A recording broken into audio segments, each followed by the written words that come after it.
जय नमस्कार दोस्तों, आप सभी का स्वागत है हमारे यूट्यूब चैनल रैपिड स्टडी में। तो नवीन सर ने जो नायक 2.0 के प्रैक्टिस सेट स्टार्ट किए हैं, 30 डेज 30 सेट 30 क्वेश्चन।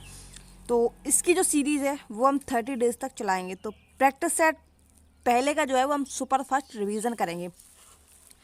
पहला क्वेश्चन है कि कौन सा नृत्य जो है वो रामायण, महाभारत और पुराणों की कहानियों से सन्निहित है। तो जो कथकली नृत्य है जो कि केरल का शास्त्रीय नृत्य है, और केरल का जो दूसरा शास्त्रीय नृत्य है वो है मोहिनी अट्टम। कौन सा? मोहिनी अट्टम। अगर कुल शास्त्रीय नृत्यों की बात करें तो 8 शास्त्रीय नृत्य हैं। किसके अकॉर्डिंग? तो संगीत नाटक एकेडमी के द्वारा जो है वो 8 शास्त्रीय नृत्य हैं। लेकिन छऊ जो कि उड़ीसा का माना जाता, छऊ जो है वो 3 प्रकार का होता है, ठीक है, जो कि 9वां शास्त्रीय नृत्य माना जाता है संस्कृति मंत्रालय के द्वारा। छऊ की बात करें तो मयूर भंज छऊ जो कि उड़ीसा का है। मयूर यानी कि मोर, और मोर क्या करती है? तो उड़ती है। पूरा लिया, क्या पूरा लिया? तो पश्चिम बंगाल यानी कि बंगला जो है वो पूरा लिया। और सरायकेला छऊ जो है ये झारखंड का है। कहाँ का? झारखंड का। कच्चीपुड़ी की बात करते हैं तो हमेशा अंधे व्यक्ति से जाएंगे यानी कि आंध्र प्रदेश। और कुचिपुड़ी कुचेलापुरम गांव से संबंधित है जो कि कृष्णा जिले में स्थित है। कहाँ पर? कुचिपुड़ी कृष्णा जिला, कुचेलापुरम गांव। सतरिया जो कि 500 वर्ष पुराना है। कितना? 500 वर्ष पुराना है, जो कि असम का शास्त्रीय नृत्य है। कौन सा? असम का शास्त्रीय नृत्य है जो कि सबसे नया शास्त्रीय नृत्य है, और इसको 2000 में शास्त्रीय नृत्य में जोड़ा गया था, जिसके संस्थापक श्रीमत शंकर देव हैं। किसके? सतरिया नृत्य के। सबसे पुराने की बात कर लेते हैं तो सबसे पुराना जो शास्त्रीय नृत्य है लगभग 2000 वर्ष पुराना, वो है भरतनाट्यम। कौन? भरतनाट्यम, जो कि कहाँ का है? ये तमिलनाडु का शास्त्रीय नृत्य है। उड़ीसी की बात कर लेते हैं तो ये उड़ीसा का शास्त्रीय नृत्य है। मणिपुरी मणिपुर का शास्त्रीय नृत्य, और कथक जो कि अपने उत्तर प्रदेश का शास्त्रीय नृत्य है। मलयालम कहाँ की लैंग्वेज है? तो ये केरल की है। कोकबरोक की बात कर लेते हैं तो ये त्रिपुरा की है। कोंकणी जो कि गोवा की लैंग्वेज है। कथकली की बात करते हैं तो इसमें जो नायक होता है उसको हम पाचा के नाम से जानते हैं, और खलनायक जो होता है उसको कादी के नाम से हम जानते हैं। इसमें कितनी मुद्राएं होती हैं? तो इसमें जो स्टेप होते हैं वो 24 होती हैं, स्टेप्स जिनको हम कहते हैं। इसमें 5 प्रकार के श्रृंगार किए जाते हैं, और इसमें जो भाषा का प्रयोग होता है वो 2 लैंग्वेज से बनकर बनी होती है। एक तो मलयालम जो कि केरल की है, और दूसरी संस्कृत। इन दोनों से मिलकर एक लैंग्वेज बनती है जिसको हम मणिप्रबलम कहते हैं, ठीक है। अगला क्वेश्चन है कि यूएन का मुख्यालय कहाँ पर स्थित है? तो ये है न्यूयॉर्क में स्थित, यानी कि यूएन और NY यानी कि न्यूयॉर्क सिटी में। यूएन की स्थापना क्यों होती है? तो ये दूसरा विश्व युद्ध जब चलता है 1939 से 1945 में, तो विश्व में शांति बनाए रखने के लिए यूएनओ की स्थापना होती है 24 अक्टूबर 1945 को, जिसका हेडक्वार्टर जो है वो न्यूयॉर्क में मनाया जाता है, ठीक है। लेकिन इसके बाद में, इससे पहले एक और संस्था बनाई गई थी जिसको हम लीग ऑफ नेशंस के नाम से जानते हैं, 10 जनवरी 1920 को। ये भी क्यों बनाई गई थी? कि मतलब विश्व में शांति बनाए रखने के लिए। लेकिन इसके बाद भी जो है वो द्वितीय विश्व युद्ध होता है। पहला विश्व युद्ध कब हुआ था? तो 1914 से 1918 पहला विश्व युद्ध होता है, जिसके बाद में 1920 में लीग ऑफ नेशंस की स्थापना की जाती है। यूएन के अंगों की बात कर लेते हैं तो यूएन के 6 अंग हैं, जिसमें से 5 के जो हेडक्वार्टर हैं वो न्यूयॉर्क में स्थित हैं। लेकिन इंटरनेशनल क्रिमिनल कोर्ट की बात कर लेते हैं तो ये कहाँ पर स्थित है? ये द हेग नीदरलैंड में स्थित है। कहाँ पर? अंतर्राष्ट्रीय न्यायालय का मुख्यालय। यूएन में कौन सी भाषा का प्रयोग किया जाता है? इंग्लिश और फ्रेंच का जो लैंग्वेज है ये यूएन में भाषा का उपयोग किया जाता है। वैसे तो चीनी, अरबी, रशियन और स्पेनिश ये चारों ही भाषाएं इसमें शामिल है, लेकिन जो इसका यूज़ किया जाता है वो है इंग्लिश और फ्रेंच। यूएन में कितने चैप्टर हैं? तो 19 चैप्टर हैं, जिनमें 111 आर्टिकल हैं। किसमें? 19 चैप्टरों में। यूएन सुरक्षा परिषद में कितने सदस्य हैं? तो 15 सदस्य हैं, जिनमें 5 स्थायी और 10 स्थायी हैं। जिसमें भारत किस में आता है? तो अस्थायी में आता है, जिसका कार्यकाल कितना होता है? तो 2 वर्ष का होता है अस्थायी का कार्यकाल। स्थायी कौन कौन से हैं? तो फ्रेश याद रखेंगे, FRACE, ठीक है, यानी कि फ्रांस, रसिया, अमेरिका, चाइना और इंग्लैंड। इंग्लैंड को ही हम ब्रिटेन के नाम से जानते हैं, इसीलिए ये बी से ब्रिटेन है, ठीक है, और बी की जगह हम EV लिख सकते हैं, यानी कि इंग्लैंड। सुरक्षा परिषद में अस्थायी सदस्य के लिए समय क्या है? तो हमने बताया 2 वर्ष सदस्य है, जिसमें भारत भी शामिल है। और भारत को पहली बार जो है अस्थायी के रूप में 1950 में चुना गया था। अब तक लगभग 8 बार चुना जा चुका है, लेकिन यूएन में सर्वाधिक बार किसको अस्थायी के रूप में चुना जा चुका है? तो वो है जापान को। कितने बार? 12 बार चुना जा चुका है। एक वर्ष में कितने देश चुने जाते हैं? तो एक वर्ष में जो 5 देश हैं वो चुने जाते हैं। संयुक्त राष्ट्र दिवस की बात कर लेते हैं, तो ये 24 अक्टूबर को मनाया जाता है संयुक्त राष्ट्र दिवस, ठीक है। क्यों? क्योंकि 24 अक्टूबर 1945 को ही संयुक्त राष्ट्र की स्थापना होती है, इसीलिए 24 अक्टूबर को मनाते हैं। इसमें कुल कितने देशों ने साइन किया था? तो 51 देशों ने इसमें सिग्नेचर किए थे। और 51वां देश कौन सा था? तो उस समय पोलैंड था, लेकिन वर्तमान समय में 193 देश हैं, और 193वां देश जो है वो है साउथ सूडान, ठीक है। अल्फ्रेड नोबेल अवार्ड की स्थापना करने वाले अल्फ्रेड नोबेल ने किस चीज़ का आविष्कार किया था? तो अल्फ्रेड नोबेल की जो शुरुआत है वो 1901 से देना शुरू किया था, जबकि उसकी घोषणा जो है वो 1900 में स्टार्ट कर दी जाती है। और इन्होंने क्या किया था? डायनामाइट की खोज की थी अल्फ्रेड नोबेल ने। कब घोषणा हुई थी? 1900 में। और पहली बार कब दिया गया था? तो 1901 में पहली बार दिया गया था। अल्फ्रेड नोबेल का जन्म जो है वो 1833 में होता है। और ये कहाँ के निवासी थे? तो ये स्वीडन के निवासी थे अल्फ्रेड नोबेल। शुरुआत में नोबेल अवार्ड जो है वो 1901 में 5 क्षेत्रों में देना शुरू किया गया, जिसमें फिजिक्स, केमिस्ट्री, मेडिसिन, साहित्य और शांति जो है ये 5 एरिया में दिया गया। बाद में जो है वो अर्थशास्त्र में 6वां जोड़ा गया। कब? 1969 में, जो कि सबसे पहले किसको मिला था? तो रैगनर फिनिश को सबसे पहले अर्थशास्त्र का जो नोबेल है वो दिया गया था। इसकी घोषणा कहाँ होती है? तो ओस्लो में इसकी घोषणा होती है, अक्टूबर में की जाती है। और इसको जो दिया जाता है वो 10 दिसंबर में दिया जाता है। कहाँ पर? स्टॉकहोम में इसको दिया जाता है। शांति का नोबेल किसको कहते हैं? तो शांति का नोबेल जो है ये स्टोटिंग संसद के द्वारा दिया जाता है। कहाँ पर? नॉर्वे में।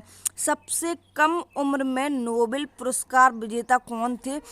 तो मलाला यूसुफजई थे, जिन्हें 2014 में दिया गया था नोबेल अवार्ड, जो कि सिर्फ 17 वर्ष के थे मलाला यूसुफजई। और इनकी बुक थी वी आर डिस्प्लेस्ड।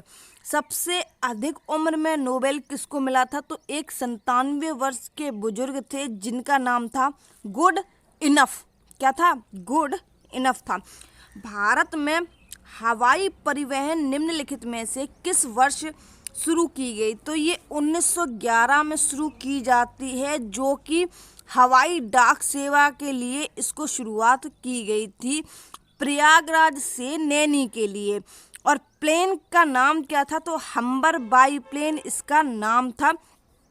हवाई परिवहन जो है ये नागरिक उड्डयन मंत्रालय के अंतर्गत आता है। 1932 में टाटा एयरलाइंस का नाम बदलकर 1946 में स्टार इंडिया रख दिया गया था। किसका? टाटा एयरलाइंस 1932 में स्थापना होती है, बाद में इसका नाम बदलकर 1946 में स्टार इंडिया रख दिया जाता है।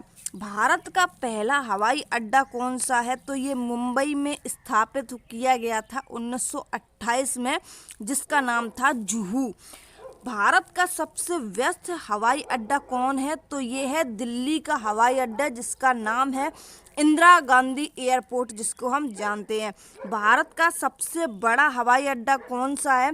तो ये हैदराबाद वाला है, जिसको हम राजीव गांधी हवाई अड्डे के नाम से जानते हैं।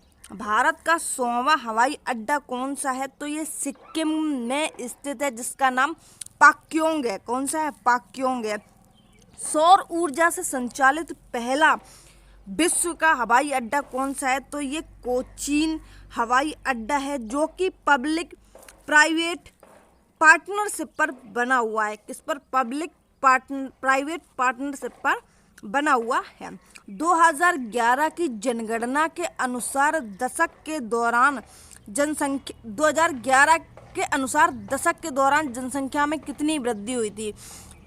तो 2011 के अकॉर्डिंग 17.64% वृद्धि हुई थी, लेकिन जो सर्वाधिक वृद्धि हुई है वो हुई है 24.80%। सबसे ज़्यादा वृद्धि हुई है सन 1961 से 1971 के बीच में, लेकिन जो सबसे कम वृद्धि हुई है वो हुई है नेगेटिव में 0.31%। कितनी? 1911 से 1921 के बीच में। भारत की 2011 की जनगणना की बात करें तो भारत का घनत्व कितना है? 382 प्रति व्यक्ति इसका घनत्व। लिंग अनुपात की बात करें तो 1000 पुरुष पर 943 महिलाएं हैं, और अगर बाल लिंग अनुपात की बात करें तो 919 बाल लिंग अनुपात है। किसका? भारत का। साक्षरता की बात करें तो ओवरऑल 74.04% है, जिसमें मेल की जो साक्षरता यानी कि पढ़े लिखे लोगों की बात हो रही है, कितनी है? 82.10% और फीमेल की बात करें तो 65.4% है। 2011 की जनगणना के समय जनगणना आयुक्त कौन थे? तो सी चंद्रमौली थे। 2011 की जब जनगणना का डाटा जो है ये कब आता है? तो ये आता है 31 मार्च 2011 को। ये जो डाटा है वो प्रकाशित किया जाता है। सबसे ज़्यादा जनसंख्या की बात करें तो उत्तर प्रदेश की सबसे ज़्यादा जनसंख्या है, और सबसे कम जनसंख्या की बात करें तो सिक्किम जो है इसकी सबसे कम जनसंख्या है। जनसंख्या की बात हो रही है। फॉलो ऑन जो है ये क्रिकेट के प्रारूप से कैसे संबंधित है? तो 200 रनों का जो अंतर होता है, 200 रनों का जो अंतर होता है किसमें? टेस्ट मैच में, उससे ये फॉलो ऑन संबंधित है। किससे? टेस्ट मैच में 200 रनों के अंतर को हम फॉलो ऑन कहते हैं। केवल T20 मैच की बात कर लेते हैं तो पावर प्ले जो है वो 6 ओवर का होता है, लेकिन एक व्यक्ति जो है वो 4 ओवर से ज़्यादा जो है वो बॉलिंग नहीं कर सकते हैं। DLS जिसको हम डकवर्थ लुईस सिस्टम कहते हैं, इसकी शुरुआत जो है वो 1997 में होती है। कब? किसके किसके बीच जो मैच हो रहा था? तो जिम्बाब्वे और इंग्लैंड के बीच में ये मैच जो है वो हो रहा था। टेस्ट में उपयोग नहीं होता है। किसमें?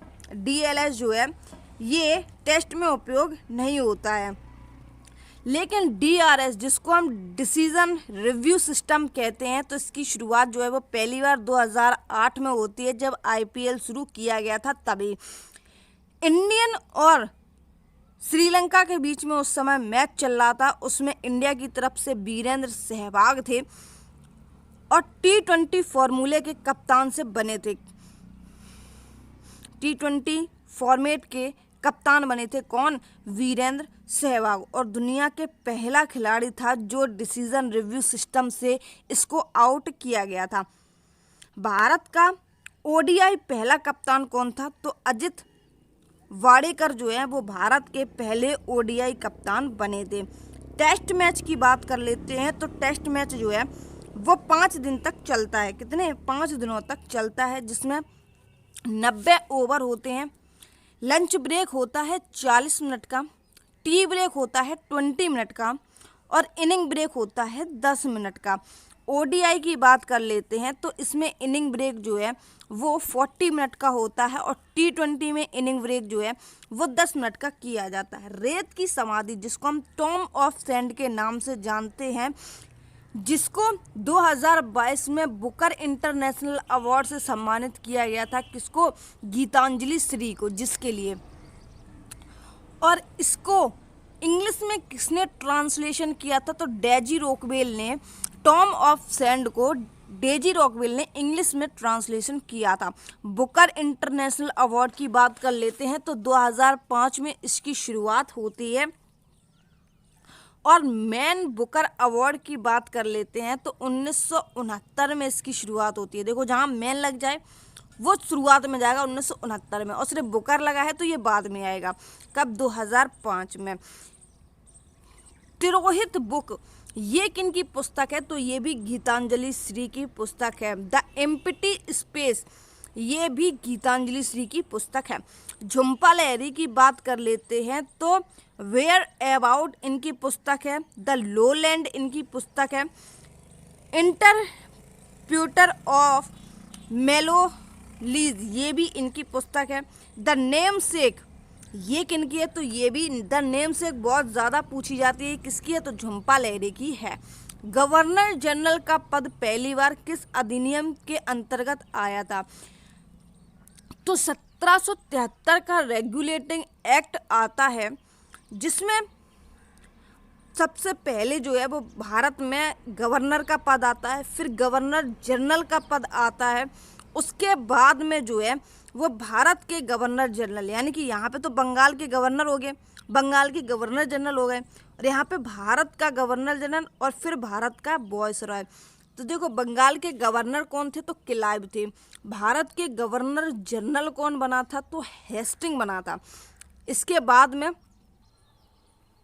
1773 रेगुलेटिंग अधिनियम के तहत कलकत्ता के में सुप्रीम कोर्ट की स्थापना होती है, जिसमें जो जस्टिस हैं वो एलिजा एम्पे को बनाया जाता है, और 30वें जो जज हैं वो चैम्बर्स लिमेस्टर को बनाया जाता है। रेगुलेटिंग एक्ट को पेश कब किया गया था? तो रेगुलेटिंग एक्ट को पेश जो है वो 1773 में किया जाता है। और किसने पेश किया था? तो फेडरिक नॉर्थ ने इसको पेश किया था।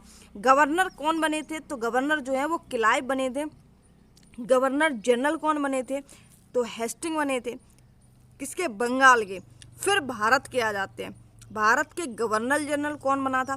तो वेंटिक 1833 एक्ट के तहत, और भारत का जो वायसराय है वो कैनिंग बनता है 1858 के तहत। पिक्स इंडिया एक्ट की बात कर लेते हैं, जो कि 1784 में आता है। इसमें दो चीज़ें बनाई जाती हैं, बोर्ड ऑफ डायरेक्टर और board of council. Board of director में 24 सदस्य होते हैं, जबकि बोर्ड ऑफ काउंसिल में 6 सदस्य बनाए जाते हैं, जो कि राजनीतिक मामलों पर कार्य करते हैं। और ये बीओडी वाले जो हैं वो व्यापारिक मामलों के लिए बनाए गए थे। भारतीय राजस्व से धन जो जाता है वो बोर्ड ऑफ काउंसिल को जाता है, जो कि 1793 एक्ट के तहत में इसको जाता है। 1813 एक्ट की बात कर लेते हैं तो ईस्ट इंडिया का एकाधिकार इसमें समाप्त हो जाता है। किसका? ईस्ट इंडिया का एकाधिकार। और इसके बाद में जो है ईसाई मिशनरी का आगमन होता है, जो कि पहले ईसाई कौन थे जिनका भारत में आगमन हुआ था? तो ये थे थॉमस अपोस्टल। ये भारत में पहले ईसाई आए थे। भारत सरकार अधिनियम 1919 की बात कर लेते हैं तो देखो, एक आता है मॉन्टेग्यू चेम्सफोर्ड और एक आता है मॉर्ले मिंटो अधिनियम। तो देखो, मार्ले में क्या है? 2 ही वर्ड हैं स्टार्टिंग में, ठीक है, और मिंटो में भी हैं, तो इसको कम में जाएंगे, यानी कि 1909 में जाएंगे, जबकि मॉन्टेग्यू में एक साथ वर्ड है और बड़ा वर्ड है, तो ये 1919 में जाएंगे। तो कन्फ्यूज़न दूर हो जाएगा कि मॉन्टेग्यू और मॉर्ले मिंटो जो एक जैसे नाम लगते हैं। तो मॉन्टेग्यू चेम्सफोर्ड रिपोर्ट पर आधारित है, मोंटेग्यू जो है वो चेम्सफोर्ड रिपोर्ट पर आधारित है, जिसमें क्या हुआ था कि प्रांतों में जो द्वैध का शासन है वो शुरू कर दिया गया था इसके द्वारा, ठीक है। और इंडिया में जो विधान परिषद है, जिसको आज के समय में हम लोकसभा और राज्यसभा के रूप में जानते हैं, राज्य परिषद जिसको हम उच्च सदन कहते थे, यानी कि वर्तमान समय में जो है वो आज के में राज्यसभा कहते हैं, लेकिन राज्य परिषद जो है ये संविधान में उच्च सदन में लिखा हुआ है, जिसमें 60 सदस्य मौजूद हैं। निम्न की बात कर लेते हैं, 60 सदस्य उस समय में मौजूद थे। निम्न सदन की बात कर लेते हैं तो केंद्रीय विधानसभा, जिसमें 145 सदस्य हैं, जिसको वर्तमान समय में हम लोकसभा के नाम से जानते हैं निम्न सदन को। इसी में भारत के वायसराय कार्यकारी परिषद में भारतीय होना आवश्यक था। इसी समय में मॉर्ले मोंटो अधिनियम जो है वो 1909 में आता है। गवर्नमेंट ऑफ इंडिया एक्ट 1935 को किसने दास्तां का एक नया अधिकार पत्र कहा है? तो दास्तां का एक नया अधिकार पत्र जो है वो पंडित जवाहरलाल नेहरू के द्वारा कहा गया था। किसको? गवर्नमेंट ऑफ इंडिया एक्ट 1935 को। 1935 के तहत ही अभी ऊपर प्रांतों में जो द्वैध शासन स्टार्ट किया गया था उसको यहाँ पर 1935 के तहत खत्म कर दिया जाता है और केंद्र में जो है वो द्वैध शासन लागू कर दिया जाता है। प्रांतीय सरकार बनती है 1937 में। वर्मा को अलग कर दिया जाता है, जिसको हम वर्तमान समय में म्यांमार के नाम से जानते हैं। संघीय न्यायालय में 7 जो है जज बनाए जाते हैं, जिसमें एक chief justice of India chief justice बनते हैं, जिसको मॉरिस गिवियर के नाम से जानते हैं, और 6 अन्य चीफ जस्टिस इसमें बनते हैं। आरबीआई की स्थापना जो है वो भी 1935 के तहत में बनती है। शक्तियों का विभाजन जो कि 7वीं अनुसूची के तहत संघ, राज्य और संवर्ती में बांटा गया है। संवर्ती सूची जो है ये ऑस्ट्रेलिया के संविधान से लिया गया है। ये संविधान स्रोत में जाएंगे। ब्रिटिश संसद ने भारतीय स्वतंत्रता अधिनियम कब पारित किया था? तो ये 18 जुलाई 1947 को जो है वो ब्रिटिश ने भारतीय स्वतंत्रता अधिनियम पारित किया था। माउंटबेटन योजना जो है ये 3 जून 1947 को आती है, ठीक है। डिकी वर्ड जो है ये नेहरू जी के द्वारा बोला गया था, और वाल्कन प्लान भी इन्हीं के द्वारा आता है, ठीक है। किस यूरोपीय समुदाय ने भारत के प्रथम व्यापारिक संबंध स्थापित किया था? तो वास्को डी गामा जो है वो पहले 1498 में आता है, फिर 1502 में आता है और 1524 में आता है, और मलेरिया के कारण इसकी मृत्यु हो जाती है, और ये 3 बार भारत में आया था। कहाँ पर आया था? तो कालीकट बंदरगाह में, केरल में इसने सर्वप्रथम जो पुर्तगाली है ये आता है। लेकिन भारत में जो है वो सबसे पहले पुर्तगाली आए थे, और सबसे लास्ट में जो है वो ऑपरेशन विजय के द्वारा जो है इनको गोवा से अलविदा किया गया था सन 1961 में। जबकि आ कब गए थे? तो 1498 में ये आ गए थे। पहली फैक्ट्री की स्थापना कब होती है? तो 1503 में ये कोच्चि में जो है इनकी स्थापना होती है। दूसरी फैक्ट्री कहाँ? तमिलनाडु कुन्नूर में 1505 में डाली जाती है। भारत में पुर्तगाली शक्ति का वास्तविक संस्थापक कौन था? तो पुर्तगालियों का वास्तविक जो संस्थापक है, देखो सबसे पहले तो किसको क्या बोलते, जो पुर्तगालियों का गवर्नर है वो पहले बनाया गया था अल्मीड़ा को, और दोबारा में बनाया गया अल्बुर्क को। तो 1505 से 1509 जो है वो अल्मीड़ा रहता है पुर्तगाली के गवर्नर बनके, जो कि ब्लू वाटर पॉलिसी लाता है और कॉटेज सिस्टम लाता है। इसके बाद में जो सेकंड गवर्नर होता है पुर्तगालियों का, 1509 से 1515 तक इसका कार्यकाल चलता है, और 1510 में इसने क्या किया था? अल्बुर्क ने इसने गोवा को जीत लिया था। और भारत आने वाला सेकंड पुर्तगाली कौन था? तो वो था कैब्रेन। कौन था?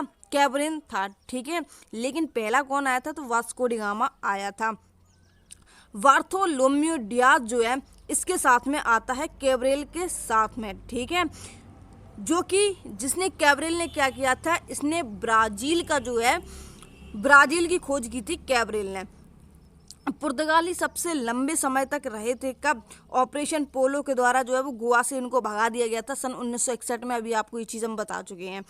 ईस्ट इंडिया कंपनी के निर्माण के समय इंग्लैंड के शासक कौन थे? तो इंग्लैंड की शासक थी एलिजाबेथ फर्स्ट जो है इंग्लैंड की शासक थी। ईस्ट इंडिया कंपनी की स्थापना 1600 एडी में होती है। महारानी एलिजाबेथ ने ईस्ट इंडिया कंपनी को पूर्व व्यापार करने हेतु राजकीय अध्यादेश कब जारी किया था? तो ईस्ट इंडिया कंपनी जो है ये 1600 में स्थापना होती है। एलिजाबेथ फर्स्ट जो है वो ईस्ट इंडिया के समय इंग्लैंड की महारानी थी। और भारत में जो है शासक किसका रहता है? तो अकबर का शासक रहता है, ठीक है। और कंपनी जो है वो मर्चेंट एडवेंचर्स ने इसको बनाया था।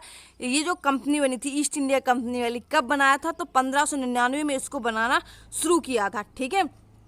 5 वर्षों का एक अधिकार दिया गया था पूर्वी देशों के लिए। किसको? जब ईस्ट इंडिया कंपनी बनी थी तो इसको 5 वर्ष का सिर्फ एक अधिकार दिया गया था। भारत में कितने राज्य तट रेखा पर स्थित हैं? तो 9 राज्य जो हैं ये तट रेखा पर स्थित है। कौन कौन से? गुजरात, महाराष्ट्र, गोवा, कर्नाटक, केरल, ये 5 पश्चिम में है। बाकी तमिलनाडु, आंध्रा, उड़ीसा और पश्चिम बंगाल ये जो है ये इस साइड के हैं, नीचे की साइड के, इधर वाली साइड के, ठीक है।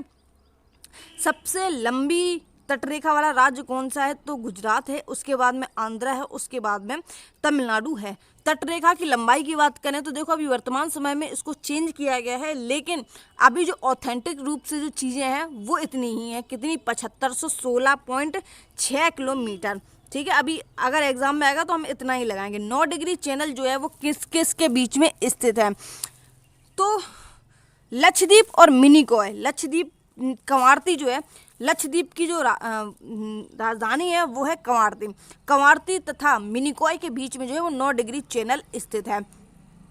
भारत की मुख्य भूमि जो है वो 8.4 से शुरू होती है। भारत के सुदूर दक्षिण बिंदु को किस नाम से जानते हैं? तो जिसको हम पिग्मलियन पॉइंट यानी कि इंदिरा पॉइंट के नाम से हम जानते हैं, और पार्सन पॉइंट के नाम से भी इसको जानते हैं दक्षिणी बिंदु को। पूर्वी बिंदु की बात कर लेते हैं तो पूर्वी बिंदु जो कि अरुणाचल प्रदेश में स्थित है वो हम बोलते हैं किबथू को। पश्चिमी की बात कर लेते हैं तो गुहार मोती जो है वो पश्चिमी है। कहाँ का? गुजरात का गुहार मोती। उत्तरी बिंदु की बात कर लेते हैं तो इंदिरा कॉल जो है उत्तरी बिंदु है जो कि लद्दाख का है। कहाँ का? लद्दाख का है। भारत का अक्षांशीय विस्तार कितना है? तो अक्षांशीय विस्तार जो है वो 8.5 डिग्री सेंटीग्रेड से लेकर 37.6 डिग्री उत्तरी अक्षांश भारत का अक्षांशीय विस्तार है। जबकि देशांतर जो है वो 68.7 से लेकर 97.25 पूर्वी देशांतर है। देशांतर की बात हो रही है। पश्चिम से पूर्व की लंबाई की बात करें तो 29-33 है। उत्तर से दक्षिण की बात करें तो 32-44 है। और पूरे की जो है बात करें तो मतलब भारत का जो पूरा क्षेत्रफल जो है वो कमेंट बॉक्स में बताएंगे कितना है, ठीक है। ऐसा ही है 32, 87, 13, 40, 80 करके कुछ है, ठीक है। तो अभी एकदम दिमाग पे नहीं चढ़ रहा वो जो है भारत का जो पूरा क्षेत्रफल है। कर्क रेखा की बात की जाए तो कर्क रेखा जो है वो भारत के 8 राज्यों से होकर गुजरती है, जिसकी एक शॉर्ट ट्रैक है जिसको हम गमछा छार मित्र पर इस तरीके से जो है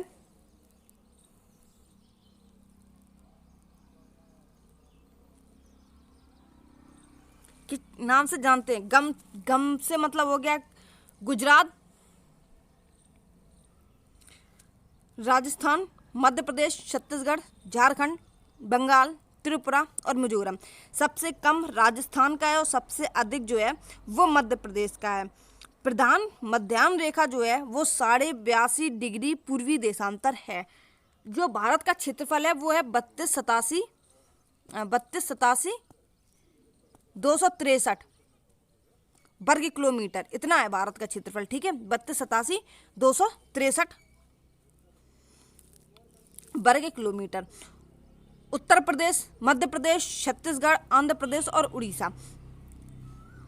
भारत में निम्नलिखित में से कौन केंद्रीय मौद्रिक नीति प्राधिकरण है? तो आरबीआई जो है वो केंद्रीय मौद्रिक नीति लाता है। कौन? आरबीआई। और आरबीआई के गवर्नर की नियुक्ति कौन करता है? तो भारत सरकार जो है इसकी नियुक्ति करते हैं, जिसके कार्यकाल कितने वर्ष होता है? 3 वर्ष होता है। प्रथम गवर्नर कौन बने थे? ओ स्मिथ जो है प्रथम गवर्नर बनते हैं। सेकंड गवर्नर जेम्स टेलर बनते हैं। तीसरे गवर्नर जो हैं जो कि सीडी देशमुख बनते हैं और ये पहले भारतीय थे। कौन? सीडी देशमुख। और इन्हीं के समय जो है वो एकीकरण हुआ था, किनके? सीडी देशमुख के समय में। 25वें गवर्नर कौन हैं? तो शक्तिकांत दास जो हैं ये 25वें गवर्नर हैं, जो 2018 से 2024 तक इनका कार्यकाल चलता है। और 26वें गवर्नर जो है वो संजय मल्होत्रा हैं।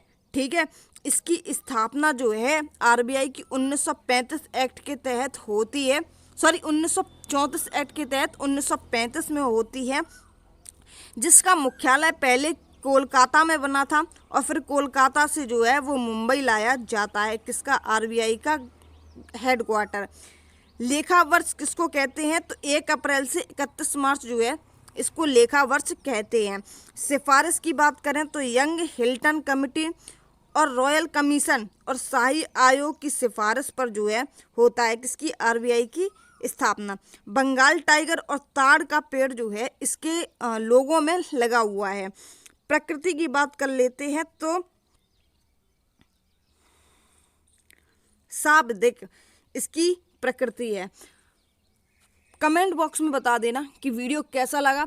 बाकी मिलते हैं नेक्स्ट वीडियो में। और इसकी जो पीडीएफ है वो आपको हमारे टेलीग्राम चैनल के माध्यम से मिल जाएगी, जिसकी लिंक आपको डिस्क्रिप्शन बॉक्स में दी गई है।